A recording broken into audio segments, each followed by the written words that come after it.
Hello everyone and welcome to today's Hindu newspaper analysis. आज date है 17 जुलाई 2023 और चलिए शुरू करते हैं आज का द हिंदू न्यूज़पेपर एनालिसिस बिना किसी देरी से।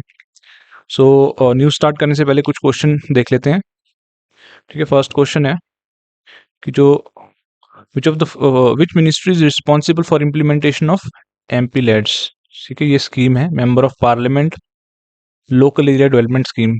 इनमें से कौन सी मिनिस्ट्रीज के अंडर आती है? ठीक है। सेकंड क्वेश्चन है इन which year Asiatic cheetah was declare extinct in India. ठीक है, तो इन क्वेश्चंस के सॉल्यूशन जो है हम वीडियो के एंड में डिस्कस करेंगे।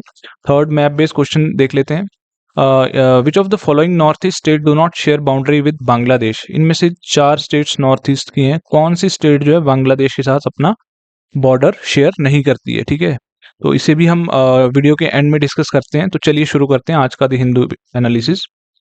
सो देखिए, फर्स्ट न्यूज जो है वो फ्रंट पेज से इकोनॉमी से रिलेटेड है। ठीक है, तो गवर्नमेंट ने हाल ही में रिसेंट एक पैनल बनाया है, स्टैंडिंग कमेटी ऑन स्टैटिस्टिक्स। ठीक है, और ये रिप्लेस करेगी हमारी standing committee on economic statistics. ठीक है, तो ये जो इकोनॉमिक स्टैटिस्टिक्स कमेटी थी ये 2019 में फॉर्म हुई थी और उसी ईयर में जो है हमारा national sample survey of India और सीएसओ सेंट्रल स्टैटिस्टिकल ऑफिस को जो है मर्ज किया गया था एनएसओ में। ठीक है, और इसी के साथ साथ standing committee on economic statistics बनाई गई थी। लेकिन रिसेंटली जो है economic advisory council to PM ने बोला कि ये बॉडी के सुपरवाइजर रोल इतना अच्छा नहीं है। ठीक है, तो इसलिए standing committee on economic affair जो है इसको रिप्लेस किया गया स्टैंडिंग कमेटी ऑन स्टैटिस्टिक्स द्वारा, और ये इसको चेयर करेंगे हमारे ex chief NSC Pranab Sen. ठीक है, और इस बॉडी और जो अर्लियर बॉडी थी standing committee on economic statistics में ये फर्क है कि इसमें जो है ये ब्रॉडर मैंडेट है इसका। ठीक है, मतलब ये ज्यादा फंक्शंस को चेक करेगी और ज्यादा फंक्शंस हैं इसके। ठीक है, साथ ही साथ में ये आइडेंटिफाई करेगी डाटा गैप्स को, मिनिस्ट्री को एडवाइस करेगी। तो इसकी कंपोजिशन देख लेते हैं। ठीक है, इसके 10 मेंबर हैं। स्टैंडिंग कमेटी ऑन स्टैटिस्टिक्स के 10 मेंबर्स हैं, जिसमें से 4 नॉन ऑफिशियल मेंबर हैं हु आर एमिनेंट एकेडमिक्स। ठीक है, 16 मेंबर तक इस बॉडी के मेंबर हो सकते हैं। ठीक है, तो आप इस स्लाइड का स्क्रीनशॉट ले सकते हैं या पॉज वीडियो कर सकते हैं इसे देखने के लिए। ठीक है, बेसिकली एक्सप्लेन किया गया कि 2019 में एनएसओ और सीएसओ को मर्ज किया गया था 23 मई 2019 को, और एक एनएसओ बॉडी बनाई थी। ठीक है, एनएसओ का काम था कोऑर्डिनेट करना स्टैटिस्टिकल वर्क को। ठीक है, index of industrial production NSO ही ये कंपाइल और रिलीज करती है। Annual estimate, national product, GDP वगैरह जो भी एस्टिमेट्स होते हैं वो एनएसओ ही रिलीज करती है। ठीक है, स्टैटिस्टिकल इंफॉर्मेशंस जो है यही रिलीज करती है एनएसओ। ठीक है, एनएसओ को ओवरसीज करेगी, एनओसीज का डाटा जो देखेगी वो देखती थी standing committee on economic affair. और स्टैंडिंग कमेटी ऑन स्टैटिस्टिक्स जो है अब नई कमेटी आई है, तो इसी standing committee on economics on statics, तो स्टैंडिंग कमेटी ऑन स्टैटिक्स के बारे में ही ये न्यूज थी। तो ये ministry of planning and programme implementation. इसमें जो 2 इसके पार्ट्स थे, national sample survey of India और नेशनल सैंपल सर्वे ऑर्गेनाइजेशन और सेंट्रल स्टैटिस्टिकल ऑर्गेनाइजेशन, इन दोनों को कंबाइन कर दिया गया था और एनएसओ बना दिया गया था। और दूसरा डिपार्टमेंट है इसका, डिपार्टमेंट ऑफ प्रोग्राम इम्प्लीमेंटेशन। ठीक है, तो एक क्वेश्चन है आपके लिए कि इंडियन स्टैटिस्टिकल इंस्टीट्यूट का हेडक्वार्टर इंडिया में कहाँ है? तो आप कमेंट बॉक्स में इसको आंसर कीजिएगा। सो सेकंड न्यूज़ है हमारी एनवायरनमेंट एंड इकोलॉजी से रिलेटेड। तो अभी 15 ऑफ जुलाई को हमने डिस्कस किया था कि कूनो नेशनल पार्क में जो चीताज रेलोकेट किए गए थे साउथ अफ्रीका से, वो स्लोली स्लोली जो है उनकी डेथ हो रही है। ठीक है, तो रिसेंट डेथ हुई थी चीता, सूर्यनाम चीता की, कूनो नेशनल पार्क में।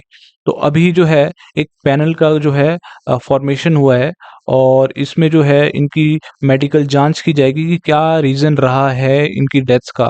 अभी जो स्पेकुलेशन की जा रही है वो ये की जा रही है कि जो रेडियो कॉलर्स हैं उनकी वजह से उनके नेक पे जो है कोई इंजरी आई होगी और जिसकी वजह से इन्फेक्शन उनके बॉडी में फैल गया होगा। ठीक है, तो अभी प्रिलिमिनरी इन्वेस्टिगेशन से पता चला है कि एक मैगॉट जो होता है ये एक फ्लाई फ्लाई की ही प्रजाति है। नेक्स्ट न्यूज़ देखते हैं। ये भी एनवायरनमेंट एंड इकोलॉजी से है और ये बात कर रहा है एप्स की। ठीक है, तो जो एप्स हैं उनमें से देखिए एक स्पीसीज है गिबॉन की। ठीक है, और गिबॉन का जो स्पीसीज है होलोक गिबॉन वो नॉर्थ ईस्ट में, इंडिया के सिर्फ नॉर्थ ईस्ट में पाई जाती है। साउथ ईस्ट एशियन की स्पीसीज है, ठीक है, एंडेमिक। और ये इंडिया के नॉर्थ ईस्ट में बेसिकली अरुणाचल प्रदेश में ये पाई जाती है। ठीक है, और ये न्यूज़ बोल रही है कि जो होलोक्स गिबन है, ठीक है, तो एप्स में आते हैं Gibbons, one of the kind of app. और गिबन्स की स्पीसीज जो होलोक गिबन है,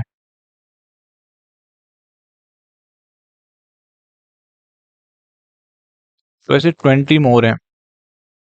इसके बोल रहे हैं जो होलोक गिबन्स हैं, और ये 20 स्पीसीज हैं विच इंक्लूड होलोक गिबन, ये सारी ही रिस्क ऑफ एक्सटिंक्शन पे हैं। यानी कि इनको अगर कंजर्व नहीं किया गया ये तो कुछ टाइम बाद ये धरती से गायब हो जाएंगी। ठीक है, तो ये न्यूज़ है। ठीक है, जो हॉलॉक गिबन्स हैं वो इंडिया के नॉर्थ ईस्ट के में पाए जाते हैं। ठीक है, और इनकी पॉपुलेशन जो ऑल ओवर है वो 12,000 के आसपास है। ठीक है, और अभी के लिए जो प्राइमरी इनका रीजन बताया जा रहा है वो पेड़ों के काटने की वजह बताई जा रही है, जिसकी वजह से इनकी पॉपुलेशन घट रही है और जो इंफ्रास्ट्रक्चर फास्ट डेवलपमेंट हो रही है नॉर्थ ईस्ट में। ठीक है, तो ये इसकी रीजन बताए जा रहे हैं इनके जो पॉपुलेशन घटने का रीजन जो ये बताया जा रहा है। ठीक, तो एक्सटिंक्ट मतलब गायब ही हो गया आपका धरती से। ठीक है, तो ये स्टेटस होते हैं आपके। एक एक्सटिंक्ट इन वाइल्ड होता है, ठीक है, क्रिटिकली एंडेंजर्ड होता है, एंडेंजर्ड होता है, वनरेबल होता है। ठीक है, तो थ्रेटन स्पीशीज में आप ये ध्यान रखिएगा कि ये 3 कैटेगरीज आती हैं, critically endangered, endangered and vulnerable. ठीक है, थ्रेटन स्पीसीज। तो हमारी जो है थ्रेटन स्पीसीज जो है जब यहाँ से हमारा जो उनका पॉपुलेशन गिरता है तो वो एक्सटिंक्ट इन वाइल्ड की कैटेगरीज में आ जाती हैं। जब एक्सटिंक्ट इन वाइल्ड, जब वाइल्ड में भी वो खत्म हो जाते हैं तो वो एक्सटिंक्ट हो जाती हैं। ठीक है, तो यूसीसी की न्यूज़ ये आजकल चली हुई है डिबेट में, यूसीसी। तो ये आर्टिकल आपको पता होना चाहिए, article 44 talks about UCC. So UCC and gender equality काफ़ी इंटरलिंक्ड है, सोचिएगा इसके बारे में।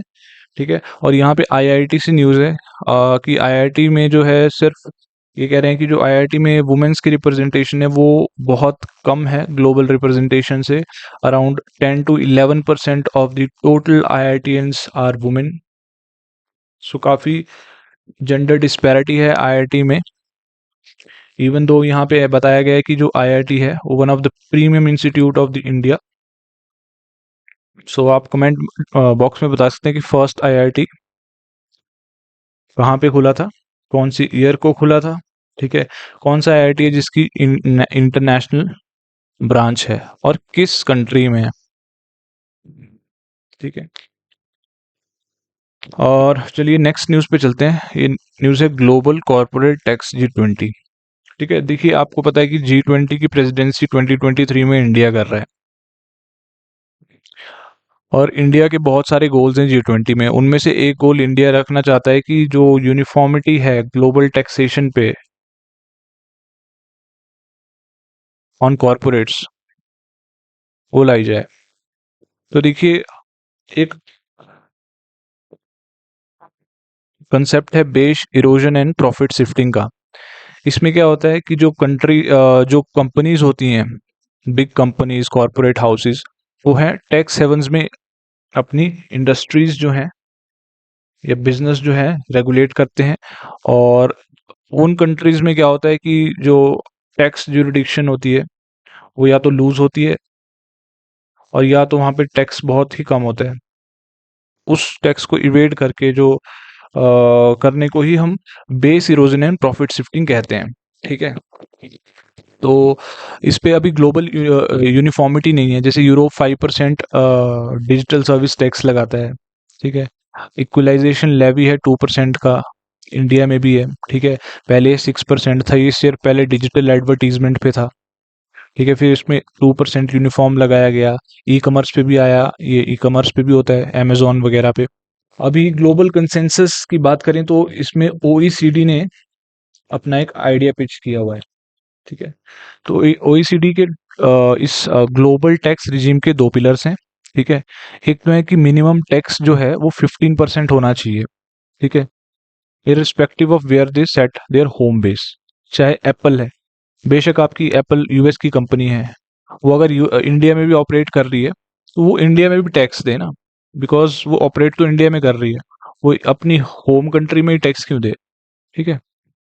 और दूसरा ये बोलता है, और जिस कंपनी की ग्लोबल सेल 20 बिलियन यूरो से ज्यादा हो और प्रॉफिटेबिलिटी 10% हो, उस पे भी सरचार्ज लगेगा 25% का। तो इस चीज पे अभी कंसेंसस बनना बाकी है, बिकॉज यहाँ पे जब ग्लोबल कंसेंसस की बात आती है तो हमेशा कहीं ना कहीं व्यूज जो होते हैं नेशंस के, वो डिवाइडेड होते हैं। लाइक यूएस में लास्ट टाइम जब इंडिया ने ये डिसीजन लिया था तो यूएस ने भी काफी टैरिफ्स जो है इंडियन प्रोडक्ट्स पे इंक्रीज कर दिए थे। तो इस पे जो है कंसेंसस होना यहाँ पे जरूरी है, ठीक है। नेक्स्ट क्वेश्चन जो है वो नेचुरल डिजास्टर से रिलेटेड है। तो यहाँ पे बात की गई है कि जो लाइटनिंग स्ट्राइक होती है उसका जो कंट्रीब्यूशन है total number of death in natural disaster, that it is 40%। और यहाँ पे डिमांड की जा रही है सेंटर से कि जो लाइटनिंग है उसको नेशनल डिजास्टर कैटेगरी के अंडर लाया जाए। इससे फायदा ये होगा कि उनको जो है रिलीफ, मॉनेटरी रिलीफ मिल पाएगा। लेकिन सेंटर ये पिच कर रहा है कि विद अवेयरनेस ये डेथ्स कम हो सकती हैं, ठीक है। तो नेशनल क्राइम रिकॉर्ड ब्यूरो के अकॉर्डिंग जो है 40% ऑफ सारे डेथ्स जो होते हैं वो लाइटनिंग से होते हैं, ठीक है। और 2880 पीपल डाइड इन 2021। अब इंडिया में ही क्यों यार, और जगह क्यों नहीं होती है? देखिए इंडिया में क्या सीन है कि जो लाइटनिंग इवेंट्स हैं वो ज्यादा बढ़ रहे हैं, ठीक है। और हमारी एग्रीकल्चर वर्कफोर्स जो है 57% है, और एग्रीकल्चर का काम मोस्टली आउटडोर्स में रहता है, ठीक है। और साथ ही साथ में लैक ऑफ अलर्टिंग सिस्टम की वजह से भी डेथ्स जो हैं ज्यादा बढ़ रही हैं, ठीक है। तो इसके लिए जो है इंडिया में ऐसा नहीं है कि टेक्नोलॉजी नहीं है अवेयरनेस की, ठीक है। यहाँ पे देखिए, India is among the only 5 countries in the world that has early warning system for lightning, ठीक है। तो इसमें होता क्या है कि जो लाइटनिंग होती है एक इन क्लाउड लाइटनिंग होती है, जो बादलों में ही आप देखते हैं ऊपर थंडर स्टॉर्म होते हैं। एक ground cloud to ground lightning होती है, वो 20% होती है, ठीक है। तो इसी को टोटल लाइट डिटेक्शन के थ्रू इस चीज को मेजर किया जाता है, और इसी बेसिस पे जो है आपका अर्ली वार्निंग क्रिएट किया जाता है, ठीक है। लेकिन जो हमारा इंफ्रास्ट्रक्चर है, हॉर्न एंड स्ट्रोब लाइट्स होनी चाहिए, उस चीज पे कहीं ना कहीं हमारी लैकिंग है, ठीक है। तो कुछ प्रिकॉशंस हैं हम ये कर सकते हैं, ठीक है। जैसे शेल्टर ले लिया किसी बड़ी बिल्डिंग में या हार्ड टॉप व्हीकल में, जैसे कार होती है आपकी, अगर आप कार में भी हो तो आपके ऊपर लाइट स्ट्राइक नहीं करेगी, बिकॉज कार के अंदर जो होती है कंडक्टेंस जीरो होती है। और इस स्टेट डिजास्टर रिस्पॉन्स फोर्स के बारे में देख लेते हैं थोड़ा, ठीक है। ये जो है डिजास्टर मैनेजमेंट एक्ट के under state disaster response fund जो है कॉन्स्टिट्यूट किया गया है, ठीक है। और ये कुछ स्टेट की जो गवर्नमेंट के डिफरेंट डिफरेंट डिजास्टर होते हैं, ठीक है। हर एक स्टेट में अलग अलग टाइप के डिजास्टर होते हैं, ठीक है। अब उड़ीसा में लाइटनिंग का इशू ज्यादा होता है, तो may be it is state disaster in that state as compare to Rajasthan, और फॉर एग्जाम्पल से जम्मू एंड कश्मीर, वहाँ पे लाइटनिंग का कम होगा, फ्लडिंग का ज्यादा होगा। तो हर स्टेट के अलग अलग एक नोटिफाइड डिजास्टर्स होते हैं, ठीक है। कुछ लोकल डिजास्टर्स होते हैं, ठीक है। तो इन्हीं को लेके जो है वो एम्बिग्विटी जो है कंफ्यूजन बनी रहती है। तो सेंट्रल गवर्नमेंट का जो कंट्रीब्यूशन रहता है 75 रहता है एसडीआरएफ में, और ये 90% तक होता है स्पेशल कैटेगरी स्टेट्स और यूटी के लिए। जो अभी के लिए स्टेट डिजास्टर्स जो हमने नोटिफाइड किए हैं वो साइक्लोन है, ड्रॉट है, अर्थक्वेक है, फायर है, फ्लड है, सुनामी है, हेल स्टॉर्म है, लैंडस्लाइड है, एवलांच है, क्लाउड ब्रस्ट है, पेस्ट अटैक है, फ्रोस्ट है, कोल्ड वेव्स हैं। तो एक लोकल डिजास्टर भी हो सकता है, मे बी किसी स्टेट के भी एक पर्टिकुलर रीजन में वो हिट करे, ठीक है। तो वहां पे एसडीआरएफ का सिर्फ 10% जो है स्टेट को अलाउड है वहां पे स्पेंड करना, ठीक है। एडिटोरियल देखते हैं, इंपॉर्टेंट एडिटोरियल देखेंगे, सभी को डिस्कस नहीं करेंगे, जो इंपॉर्टेंट है एग्जामिनेशन पॉइंट ऑफ व्यू से वही देखेंगे हम, ठीक है। तो ये जो है इंडो फ्रेंच के रिलेशन के ऊपर एडिटोरियल है, ठीक है। यहाँ पे जो है राइटर कह रहे हैं कि जो इंडिया और फ्रांस का रिलेशन है वो काफ़ी यूनिक है और मल्टी डायमेंशनल है, और हाल ही में 25 ईयर्स कंप्लीट हो चुके हैं स्ट्रेटेजिक पार्टनरशिप के इंडिया फ्रांस के। तो प्राइम मिनिस्टर मोदी जो हैं वो सेकंड प्राइम मिनिस्टर हैं जिन्होंने इनविटेशन मिली थी फ्रांस के रिपब्लिक डे परेड पे, ठीक है। तो इसको क्या बोलते हैं हम, बेस्टिल डे बोलते हैं। पहले जो थे मनमोहन सिंह को भी इनविटेशन हुआ है। तो अभी जो है एक मेजर जो है एग्रीमेंट या बोल सकते हैं जो हॉरिजन 2047, ठीक है, इसमें इंडिया और फ्रांस जो है डिफरेंट डिफरेंट फील्ड में कोऑपरेट करेंगे, जैसे डिफेंस में, स्पेस पे, न्यूक्लियर एनर्जी पे, क्लाइमेट चेंज पे, ठीक है, ग्रीन ट्रांजिशन पे, ठीक है, मिलिट्री पे, ठीक है, डिफेंस में, ठीक है। तो बहुत सी फील्ड में कोऑपरेशन ऑलरेडी है भी, जैसे ज्वाइंट मिलिट्री एक्सरसाइजेज हम करते हैं फ्रांस के साथ। वरुणा नेवी की है, गरुड़ा एयरफोर्स की है, शक्ति आर्मी की है, ठीक है। जो फ्रांस है 11th लार्जेस्ट फॉरेन इन्वेस्टर है इंडिया का। और हमें पता है कि जो महाराष्ट्र में जो तारापुर का न्यूक्लियर पावर प्लांट था वहां पे फ्रांस ने कंट्रीब्यूशन की हुई है, ठीक है। इंडिया का जो यूएन सिक्योरिटी काउंसिल का परमानेंट मेंबरशिप का जो एजेंडा है उसको भी फ्रांस सपोर्ट करता है।